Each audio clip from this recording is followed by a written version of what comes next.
Good morning, Garland Nixon here, and we got plenty to talk about with Scott Ritter. Let's talk.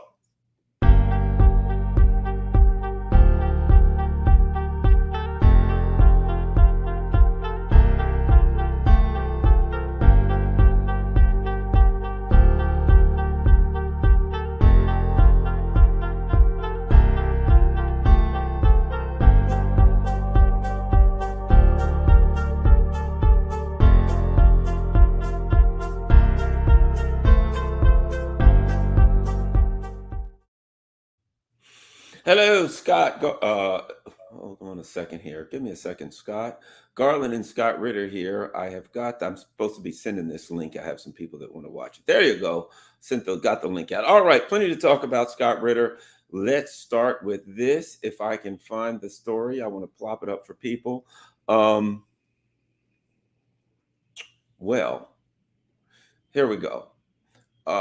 New York Times article, and it says, U.S. investigating Americans who work for Russian state television. Scott Ritter. Interesting. Not any other country. I mean, there's lots of other countries out here. People do all kinds of interviews for Indian television and Turkish television. But for some reason, if you do an interview or work at all with Russian television, they have singled this out. Your thoughts on what's going on here? A mere 60 days before the election. Well, I mean, what this is a frontal assault on the United States Constitution. If you read the article, it's clear it's not just about working for Russian state TV. First of all, that's not a crime. So, the idea that you're going to criminalize, somebody's employment. RT is required under law to register as a foreign agent here in the United States. But my understanding, and I guess so too is Sputnik, but my understanding is being an employee of either one of these is not a requirement for registration. So that's not a crime. What are they talking about? It's not, they can't point to any specific thing and say this is a crime. If you read the article, it's much scarier than that. They're saying that the Russian government is taking advantage of witting and unwitting Americans to promote narratives which are disparaging of one particular candidate, Kamala Harris, promoting Donald Trump, seeking to divide the country, seeking to influence the outcome of the presidential and congressional elections. All of this stuff that falls under the umbrella of, political speech. Now, the interesting thing about political speech is that the Supreme Court has on a regular basis say that the core aspect of free speech is political speech. In fact, the reason why free speech exists is for the people to be able to discuss, opine, criticize politics. That's what a representational democracy is all about. Now, the Department of Justice is saying, well, that's okay for Americans, but it's not okay if the Americans are influenced by Russians. And this is where it gets fascinating because you see, Garland, it's not just that I publish articles in RT. It's not illegal. It's that I take stories, regardless of the source, about Russia, or I write stories on my own and I post them on my social media. That's the problem. You see, we are posting pro-Russian narratives. It doesn't matter if these pro-Russian narratives are independently derived without any input from Russia or are derived after talking with Russians. Apparently it's a crime to interview a Russian and promote this. And this is where everybody should just sit up and listen to what I'm saying for a second. Because for all of you out there that say, it doesn't bother me because you guys have made your bed, you're going to sleep in it, now you're promoting that pro-Russian narrative. A, it's called free speech. B, what happens when the powers that be decide that the Second Amendment is now inconvenient? And all you out there who are promoting content in defense of the Second Amendment now fall under the same umbrella. What happens if the government decides that pro-life is suddenly inconvenient? And all of you who promote content that's pro-life, now you're under the gun. You see, it's not about being pro-Russian. It's about disagreeing with the U.S. government. It's about taking a stance that seeks to educate people about the failure, at least in the mindset of those promoting this, of U.S. policy. Right now, they're going after people that are tainted by Russia. But they'll come after you. And that's the danger here. And it's not just about ideas, it's about platforming. You see, mainstream media in America is dying. CNN's losing viewership, everybody's losing viewership. Everybody's going to social media, and this scares the mainstream media establishment, which has enjoyed a hand-in-glove relationship with the government for decades. And it's now in danger of losing the ability to be seen as the influencer. And the government can't control independent media, alternative media. So government's seeking to destroy alternative media. And that's what this is. This isn't just a frontal assault against me, Dimitri Simes, and whoever else they're going to be raiding down the road. This is a frontal assault against dissent. This is a frontal assault against people who take an opposing point of view and dangerously have that opposing point of view resonate.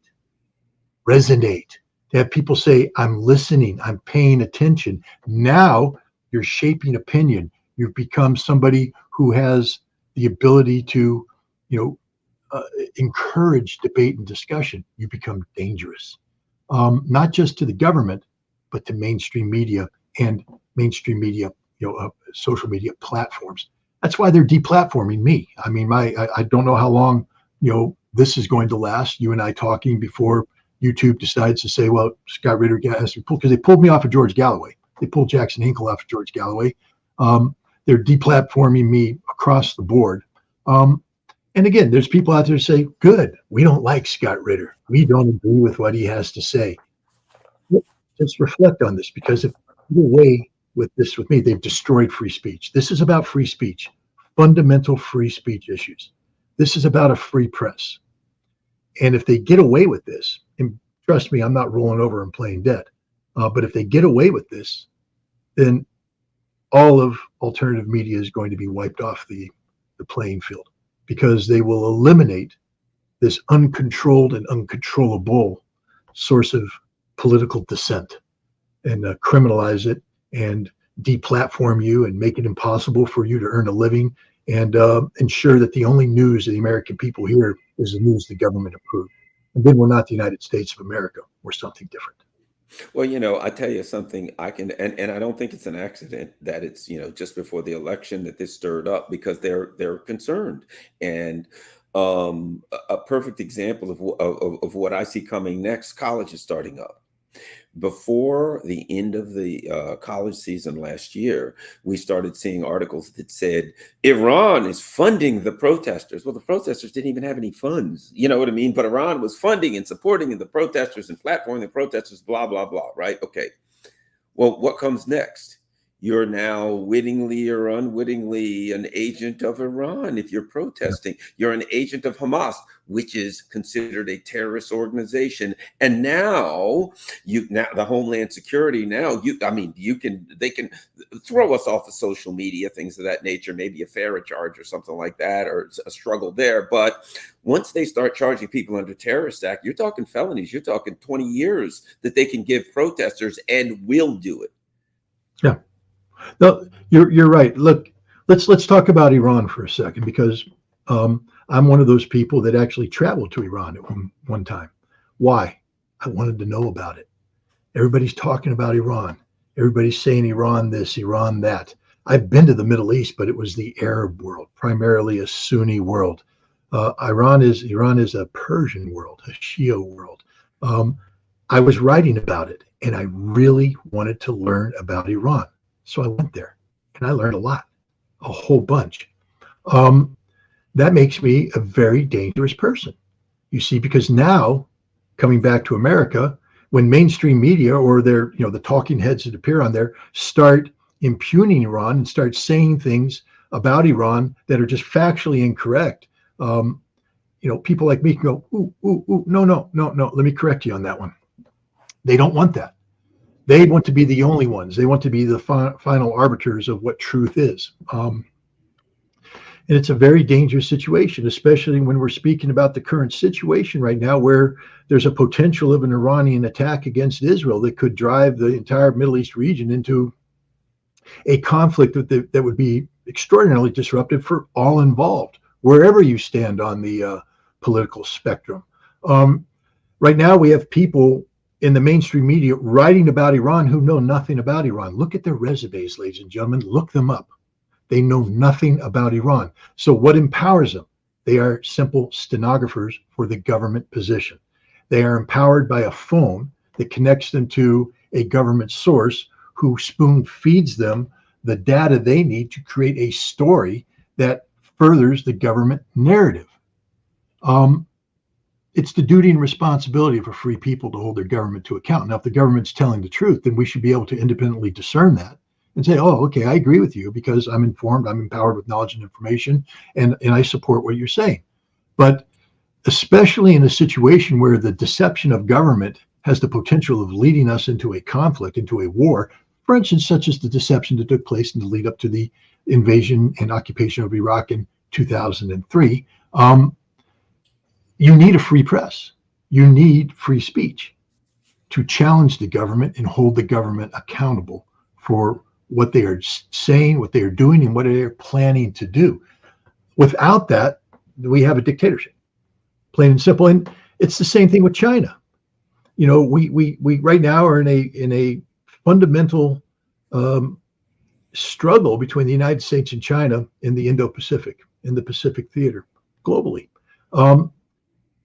Don't you think it's important that we know about China, that we understand China, that we can do as President John F. Kennedy implored us all to do in his June 1963 speech at American University, to stand in the shoes of the Chinese? He was talking about the Soviets, to understand their point of view. It doesn't mean you have to agree with their point of view or support their point of view, but to understand their point of view so that you can understand their perspective, so that you might better be able to come up with equitable solutions. And yet now, if they succeed with Russia, they're going to criminalize China, just like they're criminalizing Iran. And what else are they going to criminalize? They're going to criminalize anything, any issue where you say, I need to know more. I need to learn more. How do you learn it? How do you learn more about Russia? Go to Russia is sort of a big thing to do, but apparently that's illegal now. You can't go to Russia because the moment you set foot in Russia, you are susceptible to being manipulated, wittingly or unwittingly, by the Russian government. And any information that you collect and assess and then come back and distribute is now seen as being a tool of the Russian government to shape public opinion in America to achieve a political outcome. No, it's not the tool of Russia. I mean, Russia might be happy with what I'm saying. I think in many instances they are, but it's not why I'm doing this. I do it to speak truth to power, which is sort of our responsibility.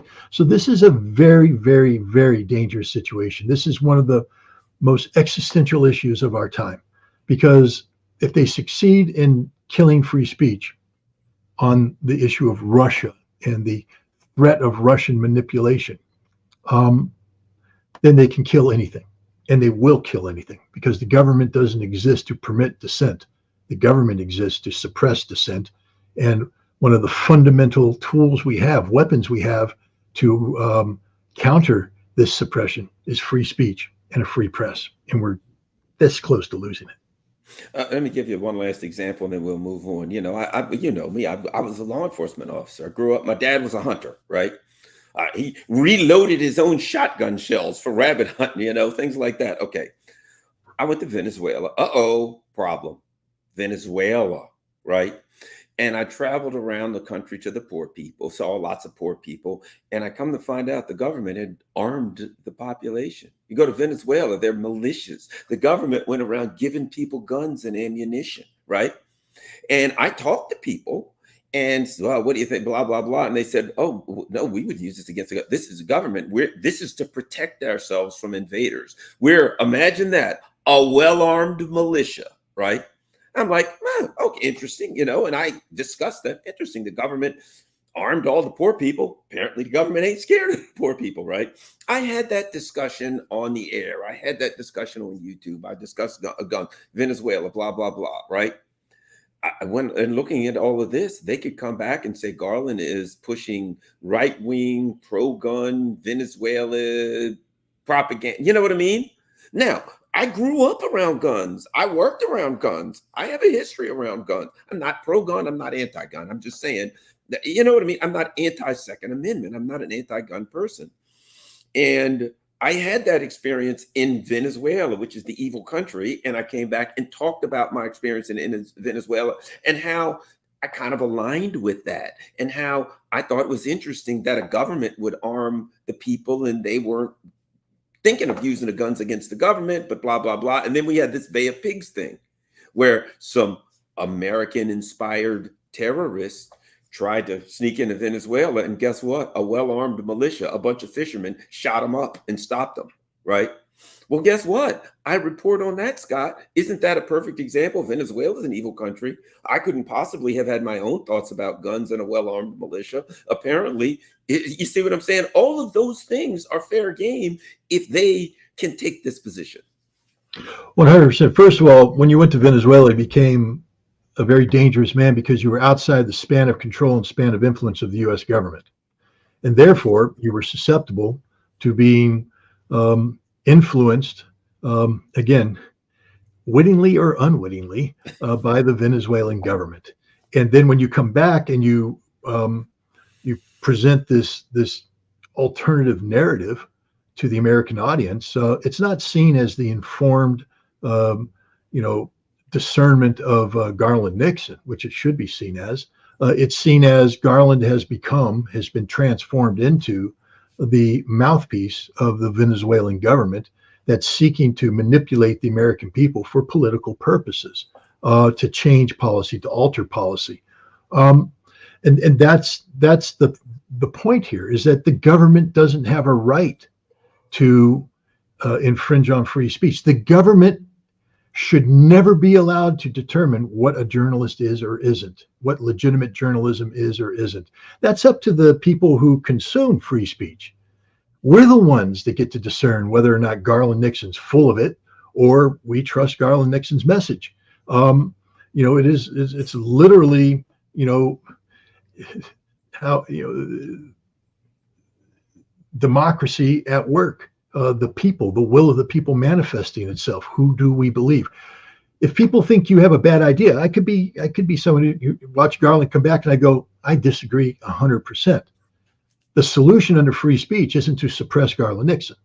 The solution under free speech is to engage Garland Nixon, debate him, have a discussion, a dialogue. And if you have better ideas, then you beat Garland Nixon in the, in the eyes of the masses. The government and its mainstream media minions, they don't want to engage in a debate. They don't want to have a dialogue. They want to dictate. I've challenged everybody to a debate about Russia, nuclear arms, American policy. A story that should be dominating the news but isn't is the story that came out again in the New York Times just a couple of days ago that Joe Biden back in March signed off on a new nuclear employment plan. I hope people understand what I'm saying. It's not a concept. It's an employment plan. How we will use nuclear weapons going forward. How we go to war. What a nuclear war looks like. And this plan postulates the possibility of collusion between Russia, North Korea, and China to wage nuclear war, which means now that our nuclear war plan links automatically North Korea, China, and Russia. I mean, guys, this is insane. It's suicide. That's all right, it is. We're it's not, a plan for suicide. But now we can't talk about it. We're not allowed to talk about it. If, God forbid, I brought on my podcast a Russian expert to say, what do the Russians think about this? Because don't you think it's important for the American people to understand how this policy resonates elsewhere? I'm now a Russian propagandist. I'm not an American patriot trying to find out a solution to a potentially lethal problem. I did interview a Russian 2 days ago. It aired last night, a senator. and let's hear his words in contrast to this word that the U.S. government is getting ready to, has signed off on a secret nuclear employment plan. He's talking about what Russia's next steps are going to be if the United States and the West continue to provoke Russia, invading Kursk, maybe authorizing long-range strike missiles. He said straight up, and this is a senator. Now, he's not the decision maker, he's not in the chain of command, but he's a senator in United Russia who is very close to Vladimir Putin. And so I would imagine that he is aware of conversations and maybe has participated in conversations. And basically, he said that the idea that Russia is going to sit here and absorb strategic strikes from the West, conventional or unconventional, is ludicrous.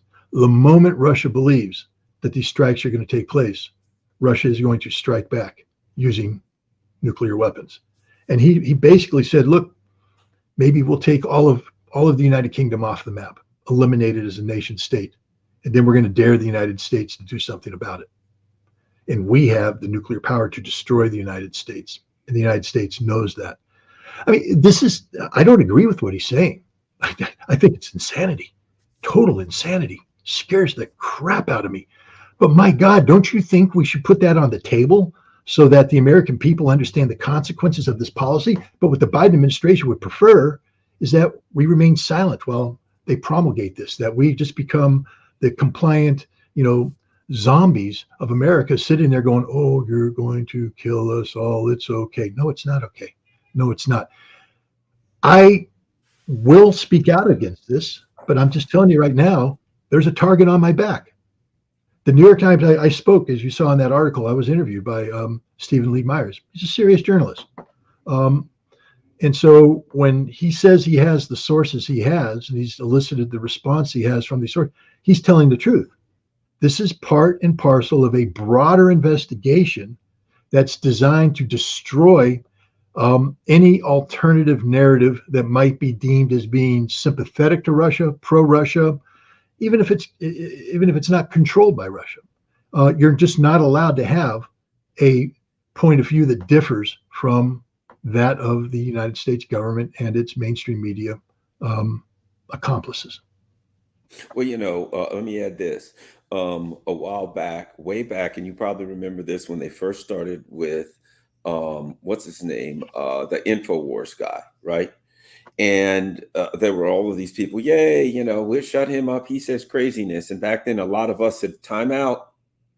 They're going to start with him. And, that's the camel's nose under the tent, as they say. And then the one after the other, right? Then, if you remember the Uhuru movement, the African People's Socialist Party, they went to Moscow. There was an anti-imperialist forum or something. They went to that. They came back and they started charging them, basically saying, you ran somebody for city council. And that was the Russians want to take over the city council of St. Augustine or something, freaking Florida, St. Petersburg. They also basically, and this is the dangerous part, all of it's dangerous, but their leader gave a speech and he said something about, look, NATO is going after Russia and they're using Ukraine as a, cat's paw, and we disagree with that and we think everybody should be against that. They didn't say it wasn't true. They didn't say they didn't have a right to say it. They basically said it's inspired by Russia, therefore it's crime. Now, what you said, I've talked to him, I've interviewed him. They basically admitted the things that you're saying are protected speech under the First Amendment. No problem.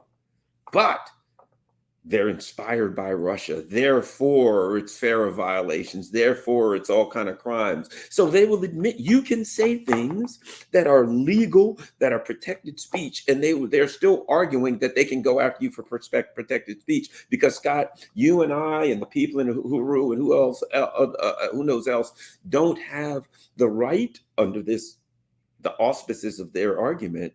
We don't have a right to formulate our own thoughts and articulate our own thoughts if our own thoughts happen to align with someone that they don't like. No, this is frightening. I'm not an expert in the Uhuru movement, but I have read some of the legal briefs. So there was a fantastic amicus brief that was filed in support of them. to overcome. See, the government saying that at trial before a jury, the defendants aren't allowed to say they're protected by the First Amendment. The government says that will confuse the jury. To bring up a First Amendment issue will confuse the jury. We can only talk about the underlying, actions, the substance, what was done, not what was spoken. And the fact of the matter is, this argument falls apart on constitutional grounds. There is, there's no such thing as absolute right of free speech. As with any right, there are limitations. And I guess in U.S. jurisprudence, there's there is something that says you can't use free speech to further a crime. Right. But it also says that you can't accuse somebody of using free speech to further a crime when the crime is free speech. Right. The crime is, a law that says free speech is a crime. FARA, when it's applied to free speech, is a law passed by the Congress of the United States. The First Amendment clearly says that Congress shall not pass any laws that abridge free speech and a free press.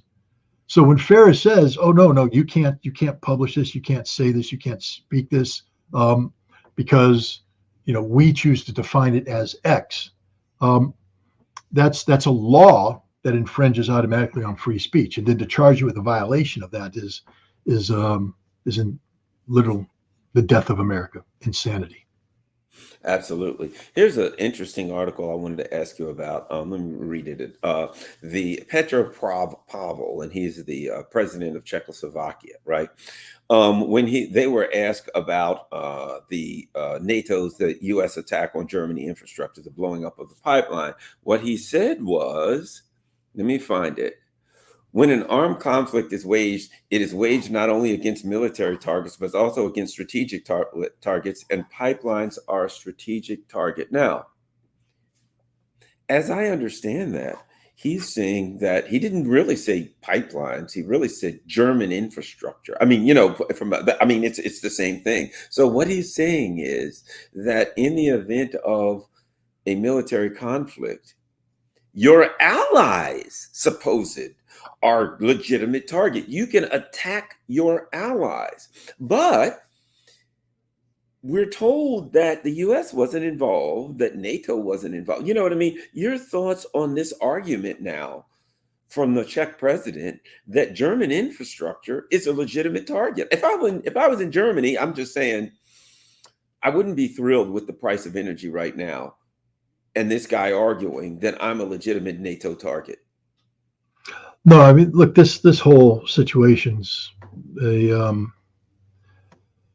debacle for NATO, for Europe, for the United States, for Ukraine. The goal was to retard and reverse Russia's stranglehold on European energy security by removing cheap Russian oil and gas from the mix. The perception in the West is that far from being a vehicle of empowerment, which, it really was. If you take a look at the growth of the European economy, a large part of that was because they weren't paying through the nose for energy. Affordable energy helped lower the costs across the board and create economic opportunities, industrial opportunities, etc.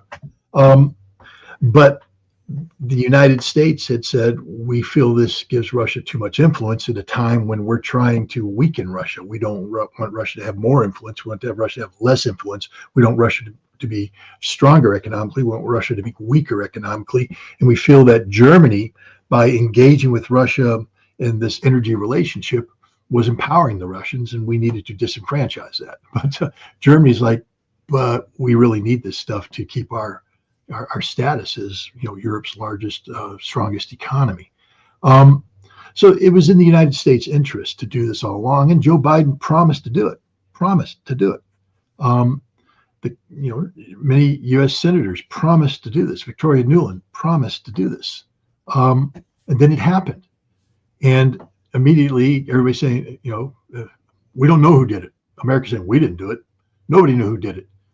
Seymour Hersh wrote an article that seemed to point to the United States having done it, but nobody's doing a formal investigation. The Germans are sitting on their hands, so to speak. But the public outcry about the energy reality, where they are just, Germany is deindustrializing as we speak. Industries are fleeing. The energy price is too high to sustain, etc. That led to political momentum to investigate, and so now this investigation comes out, and it points the fingers not at the United States but at Ukraine, saying Ukraine did it. But the details that have been released about the narrative surrounding how Ukraine did it have people scratching their head. I know that I have spoken to very experienced special operations, underwater explosive people, and they're like, no, this is complicated. This is hard. This is serious stuff. And you're not going to get, 4 Ukrainian divers with no experience who are drunk, in a rowboat in the middle of the Baltic to pull something like this off.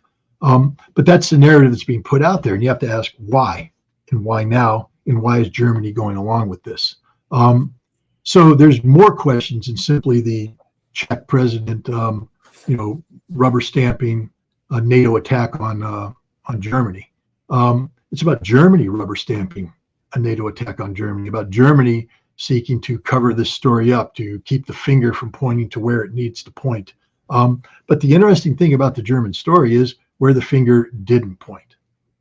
Because you remember when this first happened, Russia did it, Russia did it, Russia did it. And the Germans have come out and said, Russia had nothing to do with this. And that's an inconvenient narrative too. Yeah, it is. It is. The infamous dog that didn't bark, Sherlock Holmes. When everyone says, "Well, those guys said they were going to do it. They claimed they were going to do it. They promised to do it." Now their buddy in Poland tweeted as soon as it happened, "Thanks, USA." Everything pointed to the U.S. and all of the. Here's the giveaway. What is it? Sweden, Denmark, Germany, all of these people did all these investigations, and none of them investigated the one source that promised to do it. The one, I was, again, I was a former investigator. I was former commander of the investigations division for a police department, a statewide police department. The idea that someone could promise to kill Garland Nixon, yes, I'm going to beat him to death with a pipe if he sets foot on that property on Elm Street again. And Garland sets foot on the property on Elm Street, and lo and behold, an hour later, we find him beaten to death with a pipe. And one guy promised, his friends all said, yeah, I just sold him a pipe. Yeah, he says, I don't really know anybody else who's really good at beating people to death with a pipe. All the evidence pointed to that one guy, and they said, Garland, who you investigate? Well, we're not going to investigate the guy who said he was going to do it. Yeah, we're gonna invest the guy in a wheelchair with epilepsy, that lives 6 blocks away, Who's blind. doesn't have a vehicle. Yeah, blind. He did it. Yeah. All right. The other issue. Well, let's start here rather than go right to Kursk, because I think the issue of Kursk is significant. But to me, the other issue that aligns with it is what's going on the front line. I've seen where they anywhere from 10 to 30,000 people going into Kursk, and they're in Russian, and that is what it is. We'll get to that. But, in a war, there's a war. And at the end of the war, at the end of World War II, you can look and say, man, the Russians, they lost like 1 million people in over a 3-day period in a couple of battles early in the war, right? All kind of terrible losses. Go to the Civil War. At one point, a lot of people don't know this, prior to the 1964 election, they were discussing who they were going to run other than Abraham Lincoln. Because Lincoln, the North was losing. People were upset. They said, there's just no way he's going to win. They're losing so many battles. In fact, one of the things that Lincoln said was, I'm going to take all my best generals, and I'm afraid that whoever comes next won't try to win the war. I'll take my best generals and I'll attack Richmond and end it early if I think. So all these things were going on. Here's my point. And then they turned, they won some battles. He won, they won the war. All kind of things happen. But at some point at the end of the war, somebody wins and somebody loses. They've done this. They're getting whatever PR. They're pissing a lot of Russians off, things of that nature. But where the rubber meets the road on the contact line, I think this is a very costly maneuver for them that will end the war early. Anyway, what's going on the front line, Scott, and how does that relate to the lack of these reserves that they have that they're using for Kursk and these kinds of misadventures, shall we say, if you know what I'm getting at? Yeah, let's put things in perspective. Before Kursk occurred, you basically had a situation where from Zaporizhia, from Kherson to a lesser degree, but Zaporizhia, Donetsk, Lugansk, the Russians were having an offensive where they're maintaining pressure all along the line in attritional conflict. I just had a fascinating interview the other day with Murat Khayrulin. He's a frontline combat reporter who was with one of the lead assault units in this battle, and he described the battlefield. Interesting facts. For instance, the density of manpower and equipment on the front lines is greater than that during the Second World War. I would have thought it would have been less, but he said nope. The density is. Sorry. Yep, okay. That was me. But the density is, is greater. He was talking about Russian artillery, drones, the whole way the war is going. And he said the assault units that the Russians, these aren't the Storm Z units of the past composed of poorly trained prisoners whose job was to go forward and just absorb bullets.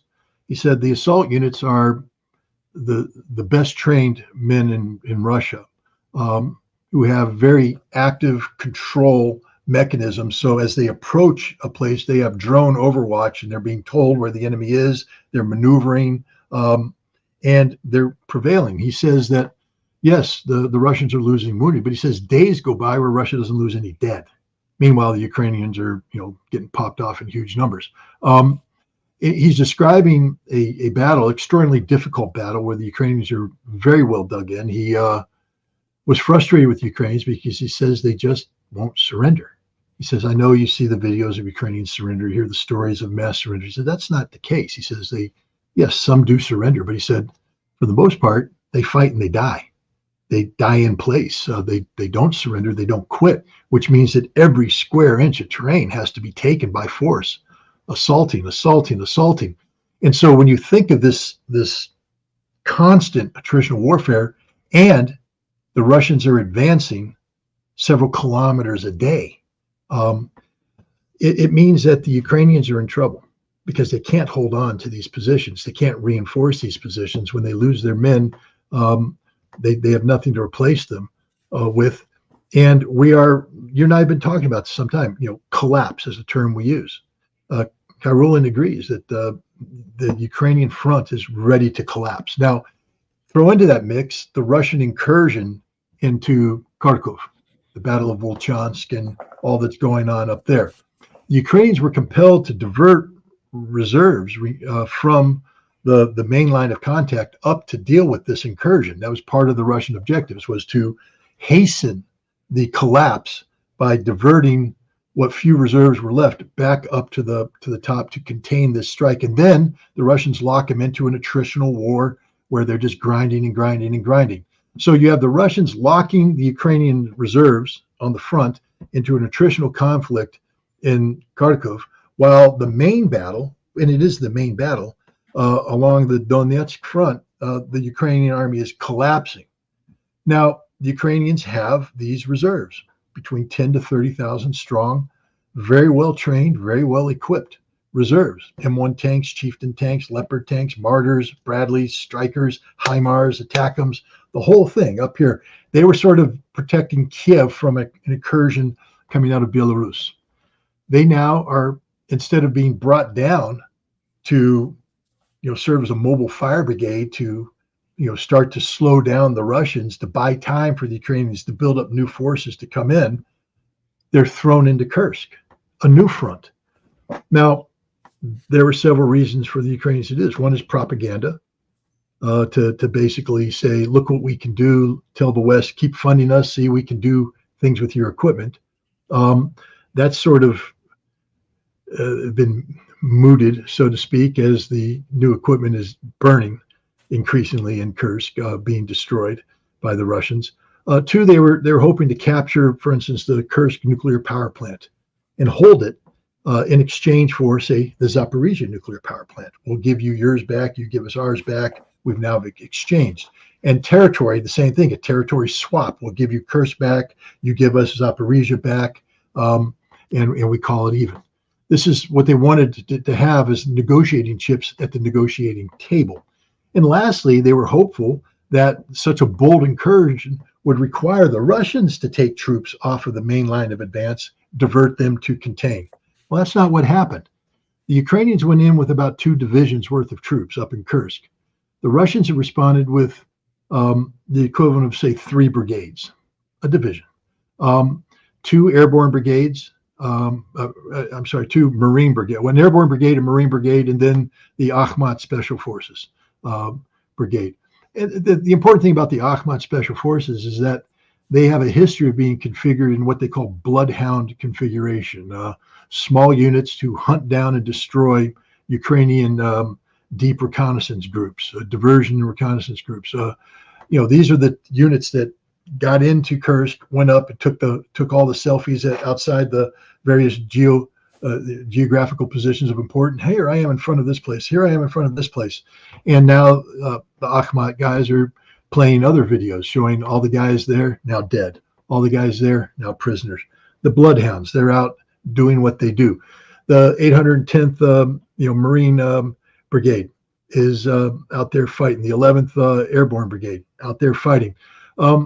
They're not pushing the Ukrainians back. They're halting them, and then they're killing them.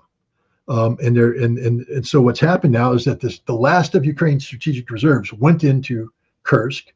They didn't get the shift they wanted. So the Russians are still fighting and breaking through in Donetsk. The Kharkov area, the Ukrainians had to take some units out of that to put it up and salvage the situation in Kursk. That's getting weaker. The Russians are about to put, I think, some pressure on Kharkov as well. And the Ukrainians have nothing left. And so this will go down in history as one of those futile gestures, like the Battle of the Bulge, where the Germans brought in their last strategic reserves. They could have stayed on the east bank of the Rhine River and held the Americans off with mobile reserves, made the battle harder. Instead, you took everything, threw it into this assault that was supposed to take Antwerp, didn't even get halfway there before they ran out of fuel, ran out of ammunition, and then they were all slaughtered. They lost everything, and they just made the overall collapse of the Western Front, that much quicker. That's what people. Abdi Aludanov is the commander of the Akhmat Special Forces, and he's been putting out a series of very interesting, videos. But he said a couple interesting things. But one of the things he said was, I've been confident that this war will end this year. But one of the things that was always in the back of my mind is, what about the strategic reserves? What about them? How do we get them? They're there. How do we get them? How do we engage them? How can we finish this war without engaging them? And he said the Ukrainians gave us a gift by just bringing them down and handing them to us. He says it's a very difficult fight. But he says they're prevailing. And so now we come to the last thing that Murat Kharolan said, which was fascinating. He said that it appears that the Ukrainians are going to abandon the Donbass, but they're going to do it by telling the forces that are there to dig in and die, to buy time. Meanwhile, they'll take what they can beyond the Dnieper River and start building a defensive line there. That the Ukrainians are going to surrender, for the most part, the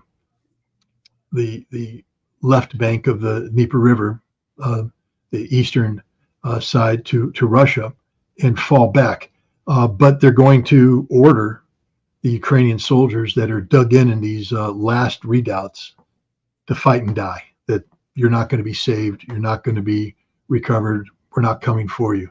Your job is to dig in and hold the Russians back as long as possible so we can get this defensive line. And that's literally a game-changing moment. Very difficult to retreat to a new position when you don't have strategic reserves. Again, they're up in Kursk. So I think the war is not progressing to the benefit of Ukraine. But again, Opti is Mr. Optimism, although he wasn't. He just gave a very fascinating interview where he said if the war doesn't end this year, then there's real danger of World War III. Bring that back and talk about Russia's 3 consecutive training exercises with tactical nuclear weapons, America's new nuclear employment plan, and World War III takes on a different connotation. I asked Murat Karolin if he shared Opti's optimism, and he said no. He said, we're winning. And that's when he said that the line's going to collapse. But he said these Ukrainians, they're tough. They fight. They don't surrender. We don't understand why they don't surrender. We don't understand what they're fighting for, but they're fighting. And so, this collapse we're speaking of doesn't automatically translate into, the war is over. There may be some heavy fighting to go. Politically speaking, though, what's interesting is that there's no more talk in Russia about a negotiated settlement. There may have been some secret talks taking place in Qatar. There's media reports that hint that Russia may have been involved in some back channel dialogue with Ukrainians directly or indirectly, with the Qatari government, mediating. Russia's always said that they're open to a negotiated settlement, so maybe that was taking place. But Russia also said that the settlement isn't going to deviate from what the one that Putin put on the table. That was the Russian peace plan. That's the one they were going to accept. But Putin warned in June when he put that on the table, if it's rejected by Ukraine and or the collective West, that it'll never go back on the table, and that the only outcome will be unconditional surrender. And when I was speaking to this Russian senator who talked about taking Great Britain off the face of the earth, he said something interesting about the future of Ukraine. And again, I've said this over and over again. Vladimir Putin is a man who puts great value in words, and when he says things, they have meaning. He doesn't waste words. So back in February 21st, the evening of 21st, before the special military operation began, Putin gave a very long speech about the historical roots of this conflict. And one of the things that he highlighted was what he called the accidental nature of Ukraine, meaning that Ukraine was a historical accident. It's not a real nation state. And he called it Lenin's accident, that it was, Lenin who breathed life into nothing and created Ukraine. And he's spoken several times about this. So he's referred to that with Tucker Carlson. Again, when he gave his history of the region, he spoke about this. The senator said that Russia will correct Lenin's mistake. And I said, well, what does that mean? He said, Russia will correct Lenin's mistake. There will be no Ukraine when this is done. Now, he's not the president. He's not the policymaker, but he's an influential man in the Russian Senate. This, I think, is part and parcel of the thinking that's taken hold of Russian leadership right now. He also told a story about how in his hometown, 6,500 miles away from the front lines, when the Ukrainians came into Kursk, all the men of the town are lining up to volunteer to come to Kursk and fight. That rather than dividing Russia, splitting Russia, getting Russia to panic, the Ukrainian incursion to Kursk has only caused the Russians to double down on their resolve to finish this war on terms that are acceptable, which means Lenin's mistake will be corrected.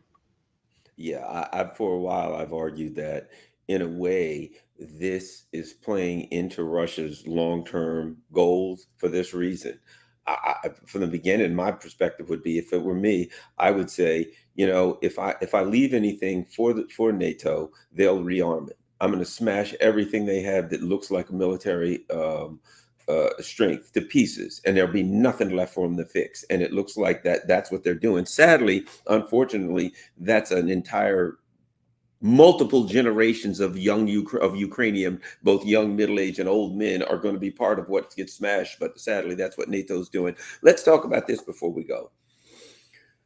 All the talk in the Middle East, certainly there's the Iran stuff, the potential strike, things like that. I'm sure there's a lot of negotiations going on. But here are my thoughts.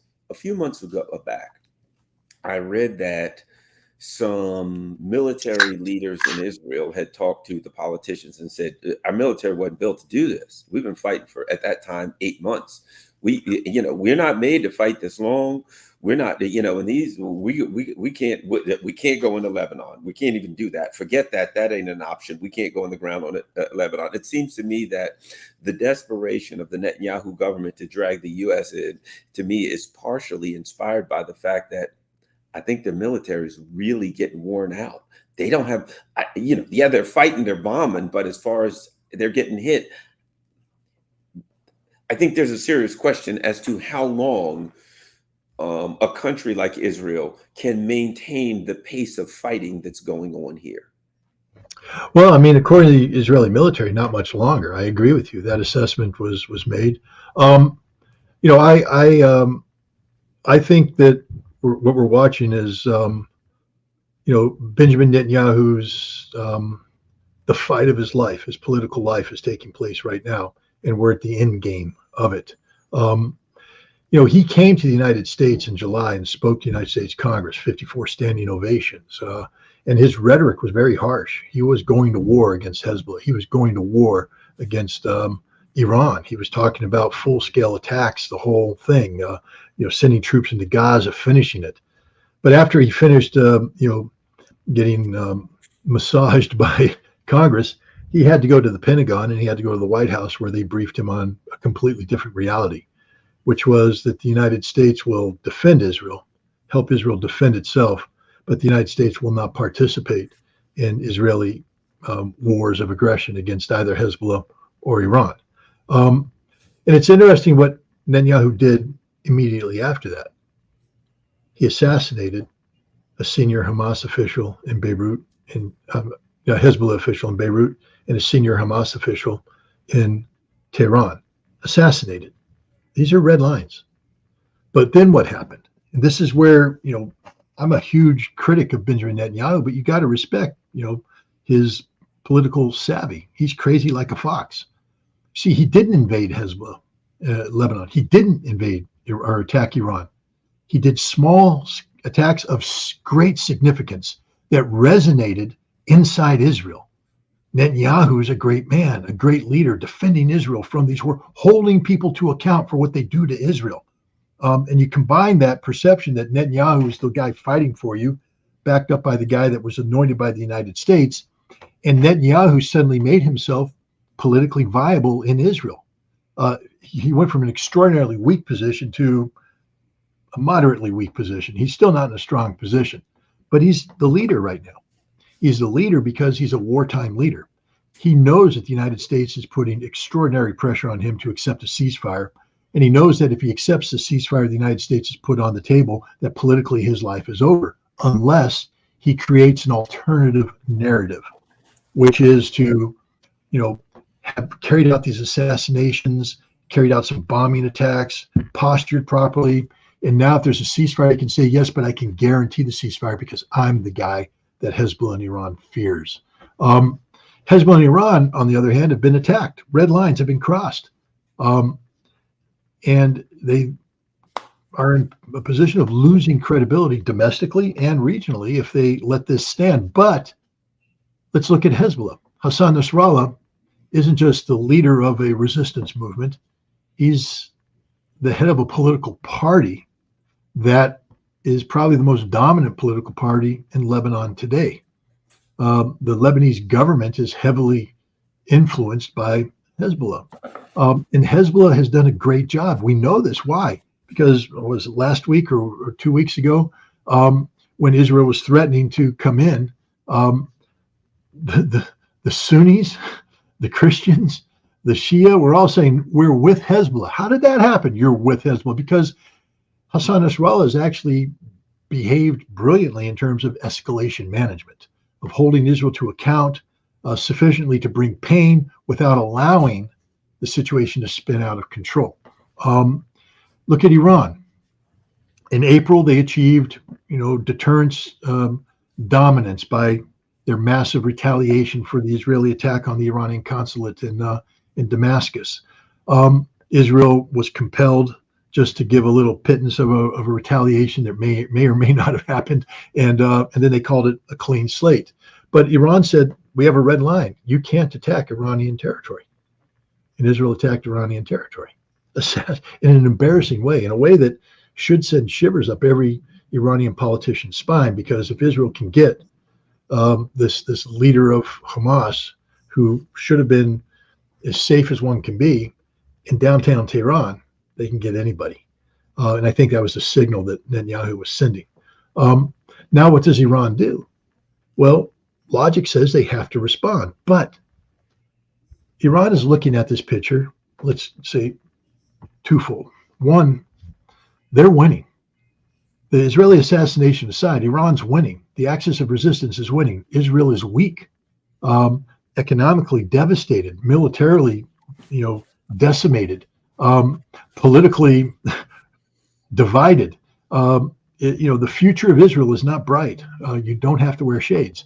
So, that's one thing. So why would you do something that disrupts that whole algorithm, that turns it away from being the success of the resistance over Israel to achieve Palestinian statehood to a broad regional war between Israel and Iran that now compels outside powers to come in to negotiate a settlement that has nothing to do with Gaza and everything to do with oil in the Strait of Hormuz? That's a dialogue Iran doesn't want to engage in. First of all, they will suffer in a war. They may inflict great damage on Israel, but they will suffer as well. They don't want to. Their focus is BRICS. In October, they're going to Kazan. So is Saudi Arabia. So is almost everybody else in the Azerbaijan's going.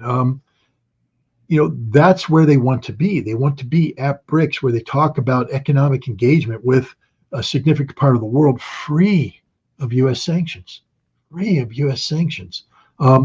That's where they want to be. They don't want to be dragged down in this war. So there's both Hassan Nasrallah and the new Iranian president, have a tremendous amount of incentive not to strike Israel, to drag this thing out.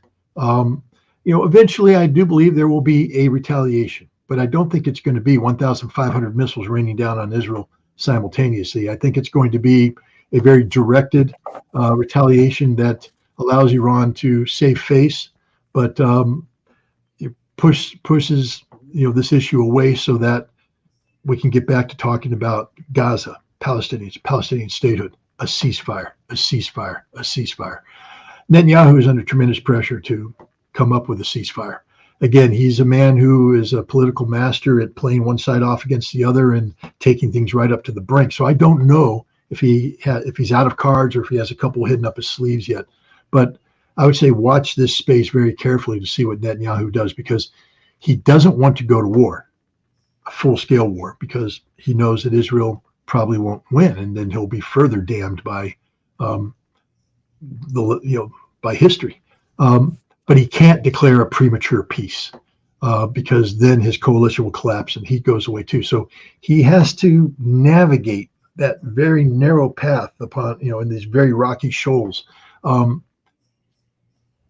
Odds. I think a Vegas odds maker, and looking at it, would say I can't give you odds on that, but a Vegas odds maker who knows something about Benjamin Netanyahu might go 50-50. 50-50, he makes it.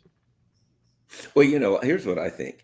Yes, if it were the U.S., we got to strike back. We got to show we're strong. We're about the macho stuff. I think with the Iranians, and I don't think it's just the Iranians, I think, the word was out everywhere that the Russians were bringing in S-400s, air defense. They were bringing in all kind of electronic warfare, really, really powerful stuff. I think that was part of the discussion in BRICS. And it was, look, that's going to screw up BRICS. And they want to screw up BRICS. October, we got a big meeting come up. We are come to your aid. We will help defend you. I would be willing to bet, even though the Iranian has good intelligence, maybe Russian, Chinese, et cetera, intelligence are in there saying, we'll provide you intelligence help. We'll provide all kinds of help.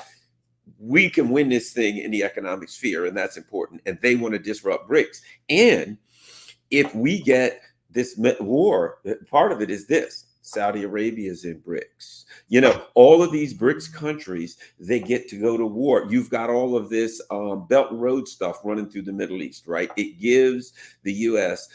and its allies the opportunity to kind of blow up the Belt and Road stuff, to disrupt and dislocate the BRICS companies. They can launch a war on BRICS right there.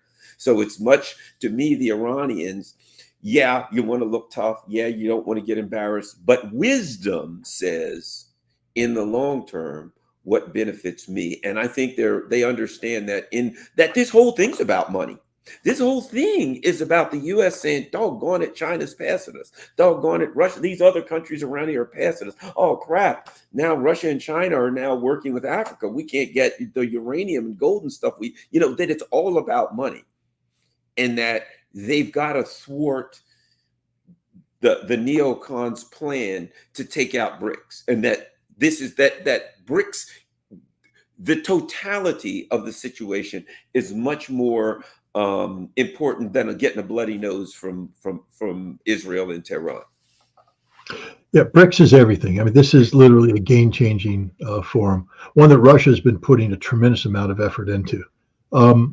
When this summer started, before the present madness, I wrote a proposal to a group that I write for, and I said this is the summer of Russia, and from a journalistic standpoint, there are three events that we really need to focus on.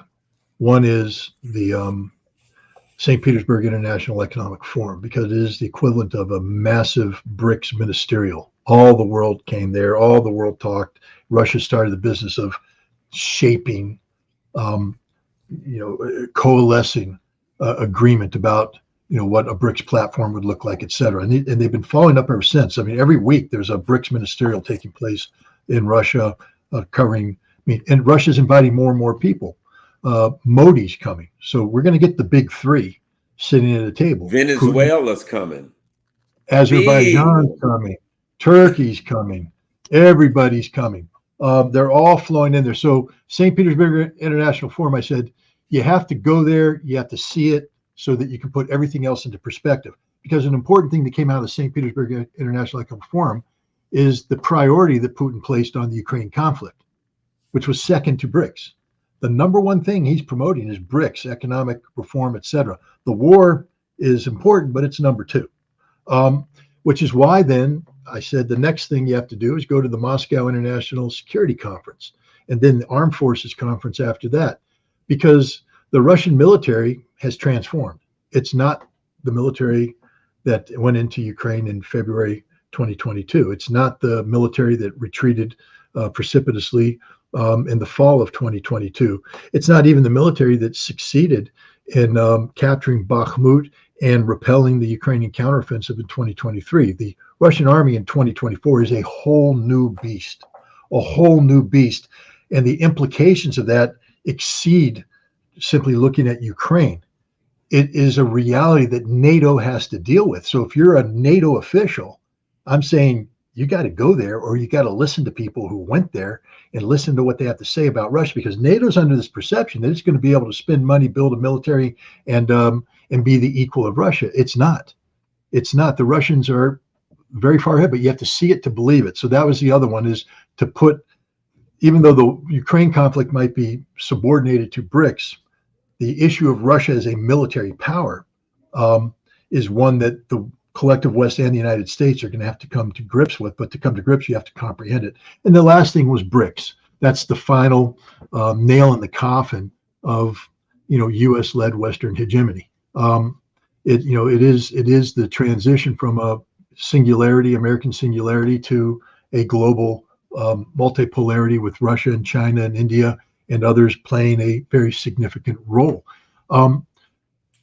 2 years ago, BRICS wasn't that big of a deal. I mean, it was there, but you had the South African summit and started to coalesce. But I mean, before the Russian incursion into Ukraine, BRICS wasn't a big deal. I mean, it was there, but after the incursion, you saw it take on a new life as the realization in the global south, the developing world, about what the United States and Europe were up to in Ukraine and what they were planning on doing in Taiwan. And, the fact that left unchecked, this is insane. People said, well, we need a counter, we need a balance. And suddenly BRICS became very relevant. And so you saw this massive acceleration of developing BRICS. What kind of infrastructure is going to be, what kind of, permanent establishments are going to exist, committees, this sort of thing. You saw an expansion in South Africa. Russia right now, I think, is putting on the finishing touches of turning BRICS from theory into reality, to create this foundation of reality that BRICS is a multipolar organization that can get things done, big things, such as de-dollarization, canceling SWIFT, putting forward, an alternative currency, getting nations that don't necessarily agree with others to sit down and work together. That's an important aspect of BRICS. Iran, Saudi Arabia, China, India. BRICS is that kind of form. And it's happening. It's happening. And the West is missing out on this. This is the frustrating. Now we come back to, full circle. The reason why you, I, and others are out there talking about Russia isn't that we're pro-Russian. I told the Russians straight up, I'm not pro-Russian. I'm pro-American. I want America. I want good things to happen to my country. But good things can't happen when we're engaged in bad policy. In order to have better policy, we need to be able to speak realistically about the world we live in.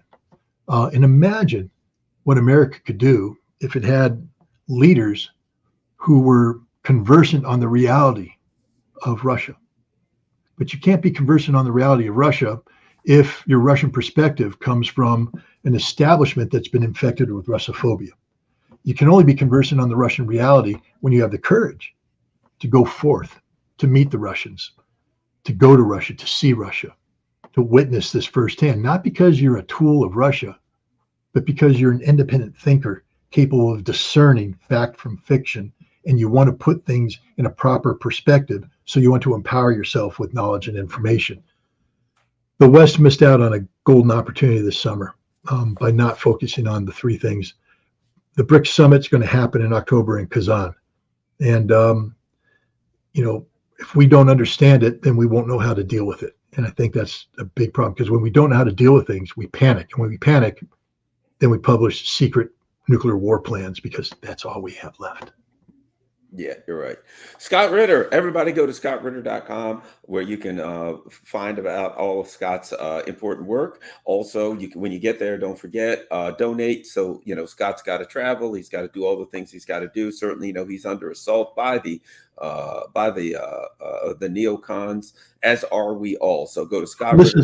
This is what I wanted to say, Garland. Sure, go ahead. Look, if you support me, I'm eternally grateful. Just like I think of Garland, if you support Garland, support all of alternative media. If there's a voice out there you like, support. We are all under attack. This is a frontal assault taking place on alternative voices, on voices that the government doesn't want you to listen to. The government is going to do their absolute best to silence us. They may succeed in silencing me. I hope not. I'm not going to go down easy. I hope, Garland, that you don't get silenced. But the point is, that's their goal. That's their objective. The only thing that keeps these voices alive is your support. And so this is a point I'm going to be making over and over again. Support alternative media voices that you like. People that are saying things that make you think, that challenge you, that promote knowledge. Because if you don't support them, they will wither away or they'll be crushed. And then they're gone and they'll never come back. All right. Don't forget, everybody, scottritter.com, and share this on all your social media platforms. As you know, Scott and I are heavily suppressed. So we need you to go on X and Telegram and everywhere else and share this work so that people can see it. Thanks a lot. Have a great day. We're out.